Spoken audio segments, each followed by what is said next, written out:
এই মফিজ তুই বলতো প্রাচীনকালে বাংলার রাজধানী কি ছিল? ইনকিলাব জিন্দাবাদ। কি তোরে পড়া জিগাইছি, স্লোগান দিতে কই নাই। পড়া ভুলে গেছি। এই মোকলেস তুই বল, বাংলাদেশ জিন্দাবাদ। তোরে স্লোগান দিতে কইছি? ওদেশে আমি দিমু না। হুর। এ আবুল তুই বল। নারোয়ে তাকবীর। এটা ওয়াজ মাহফিল, তুই তাকবীর দিতে আসুস কা? না মানে এটাই আমাগো স্লোগান। এই বাতেন তুই ক বল। জো হ্যালো, তাড়াতাড়ি বাহিনী পাঠান, হয় আবার শুরু হয়ে গেছে। ওই দিল্লি না ঢাকা, আমেরিকা কানাডা, এ দিল্লি না ঢাকা, জার্মানি ইটালি, এ দিল্লি না ঢাকা, অস্ট্রেলিয়া নিউজিল্যান্ড। এ বেটা কি কস তুই? কবি ঢাকা ঢাকা ঢাকা আর থায় কেডা?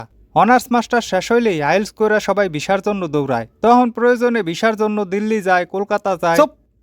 তোরে যা কইতে কই তা ক, বেশি কথা কসকা। সরি, ভুল করে হালাইছি, আর কমু না।